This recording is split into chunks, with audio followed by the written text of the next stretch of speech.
남편은 아내가 창고에 들어가는 것을 35년 동안 허락하지 않았다. 장례식이 끝난 후 그녀는 마침내 그곳에 들어가기로 결심했고 내부를 본 순간 기절하고 말았다. 한예원은 정도훈과 12년을 함께 살았다. 그는 그녀가 진정으로 평안을 느낀 첫 번째이자 유일한 남자였다. 정도훈은 말이 많지도 다정다감하지도 않았지만 언제나 그 안에는 신뢰감과 내면의 평온함이 있었고 마치 어떤 문제든 잘 해결할 수 있을 것 같은 느낌을 주었다. 그는 정비공으로 일했고 자주 늦게 귀가했다. 그의 손은 항상 기름때로 더럽혀져 있었고 피곤해 보이긴 했지만 얼굴은 인자했다. 두 사람은 정도훈이 부모에게서 물려받은 구례 마을 외곽의 집에서 살았다. 집 뒤에는 작은 땅과 낡은 창고 하나가 있었다. 그 창고는 겉보기엔 평범해 보였다.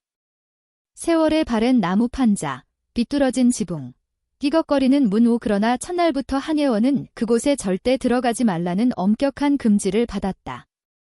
들어가지 마 하고 정도훈은 위협은 없었지만 단호하게 말했다. 안에 공구들이 있어서 위험해. 다칠 수도 있어. 처음엔 그녀도 대수롭지 않게 여겼다. 남자의 작업 공간일 뿐이라 생각했던 것이다. 하지만 시간이 흐를수록 그녀의 호기심은 점점 더 커져갔다. 도대체 그 낡은 창고에 뭐가 있기에 그렇게까지 숨기려는 걸까?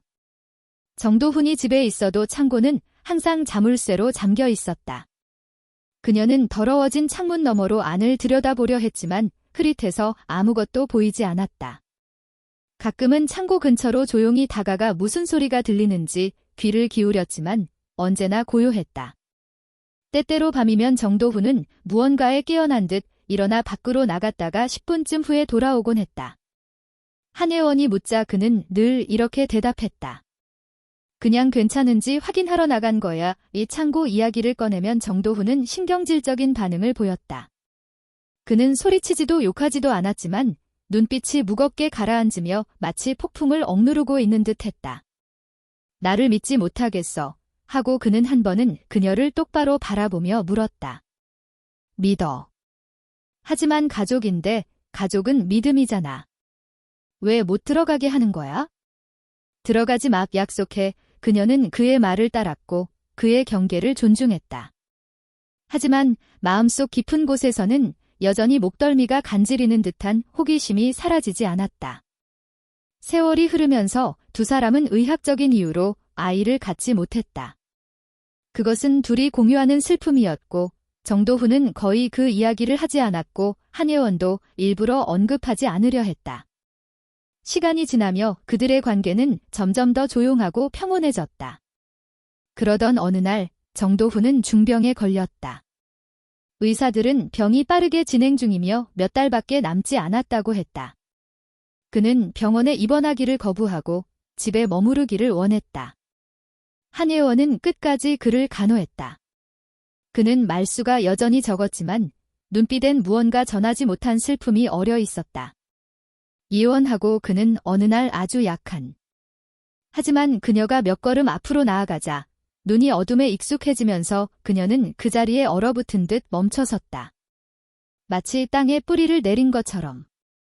창고 안쪽 벽에는 아이들이 그린 그림 수십 장이 마치 교실처럼 가지런히 걸려 있었다. 각각의 그림에는 색연필과 사인펜, 아이들의 손글씨와 낙서가 있었다. 엄마에게, 아빠에게, 나와 너, 우리 가족이라는 문구가 적혀 있었다. 그림 아래에는 장난감이 놓인 작은 책장이 있었고 곰인형 하나, 나무 기차, 작은 자동차들이 가지런히 정리돼 있었다. 한 칸에는 최고의 아빠에게 라고 쓰인 오래된 머그잔 하나가 있었다. 한예원의 가슴은 마치 터질 듯 두근거리기 시작했고 그녀는 가슴을 움켜잡았다. 이게 뭐야? 이게 누구지? 그녀는 속삭였고 눈을 뗄 수 없었다. 구석에는 진짜 나무로 만든 아기 침대 하나가 있었고 부드러운 모서리와 정성스럽게 정돈된 이불이 놓여 있었다. 베개 위에는 작은 코끼리 인형 하나가 있었다. 유아들이 좋아하는 장난감이었다. 그것은 단순한 창고가 아니었다. 그것은 하나의 방, 유년의 공간이었다. 한예원은 눈을 감았다. 예전엔 아무 의미 없었던 장면들이 그녀의 눈앞에 떠올랐다. 정도훈이 도시에서 수상한 꾸러미들을 들고 돌아오던 기억. 창고에서 몇 시간을 보내고는 감정을 숨기지 못한 채 돌아오던 모습. 밤중에 밖으로 나가곤 했던 일들. 혹시 여기에 아이가 있었던 걸까? 아니면 그는 아이를 꿈꾸며 그 그리움을 이 작은 공간으로 달래고 있었던 걸까? 그녀는 비틀거리며 나무 바닥 위에 그대로 주저앉았다. 목에는 큰 덩어리가 걸린 듯했고 숨쉬기조차 힘들었다. 왜 말 안 해줬어? 왜 보여주지 않았어? 그녀의 내면에서 울리는 목소리는 떨리고 있었다. 작업대 위에는 공책 하나가 놓여 있었다. 평범한 파란색 표지의 초등학생용 공책.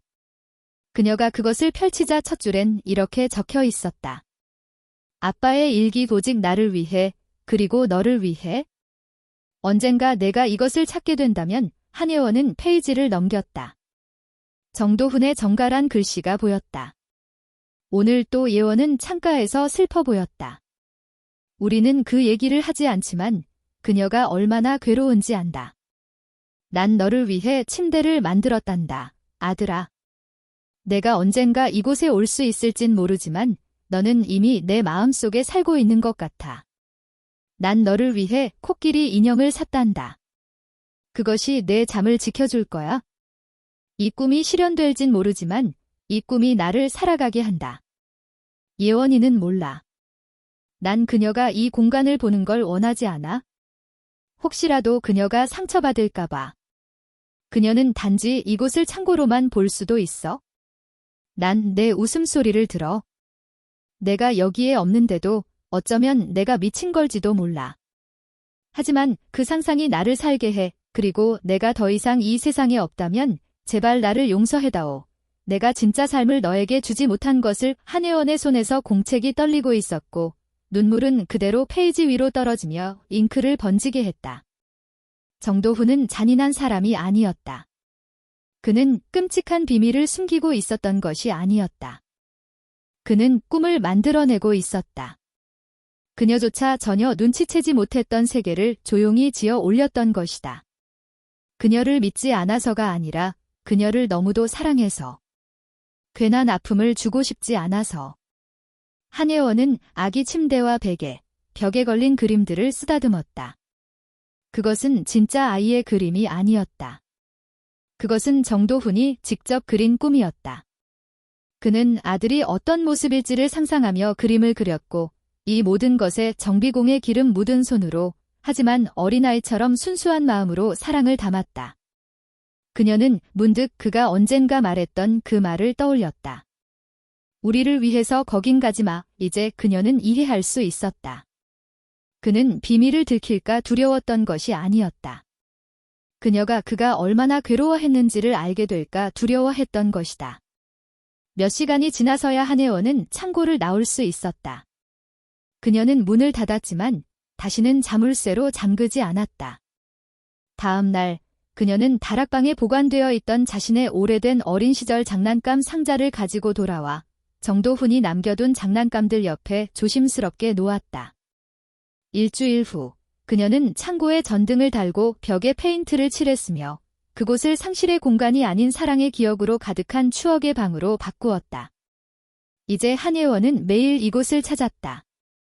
때로는 그저 조용히 앉아 있었고 때로는 정도훈의 공책에 글을 써 내려가며 마치 그의 생각을 이어가는 듯했다. 이제야 당신을 이해해요. 도훈 씨, 우리를 그렇게까지 사랑해줘서 고마워요. 우리가 여기에 없었더라도 당신은 그 아이에게 가장 진정한 아버지였어요. 꿈속에만 존재했을지라도 그렇기에 그는 분명 존재했던 거예요. 어느 날 마을에 이동 인형극단이 도착했다. 한예원은 관람하러 갔고 아이들 사이에 앉았다. 그 순간 그녀의 마음속에 새로운 감정이 피어났다. 그것은 슬픔이 아닌 희망이었다. 언젠가 그녀는 아이를 입양하거나 보육원에서 자원봉사를 하게 될지도 모른다. 텅 빈 마음을 채우기 위해서가 아니라 정도훈이 남겨준 그 깊고 조용한 사랑을 나누기 위해서. 창고는 더 이상 금지된 장소가 아니었다. 그곳은 이제 빛이 되었고 그녀가 그 안에 들어설 때마다 정도훈이 곁에 있는 듯한 느낌이 들었다. 그의 꿈은 이제 그녀의 삶이 되었다. 비둘기 감동을 받으셨다면 댓글에 이렇게 남겨주세요. 사랑의 힘은 진짜예요. 다음 희망과 연민의 여정에서 다시 만나요.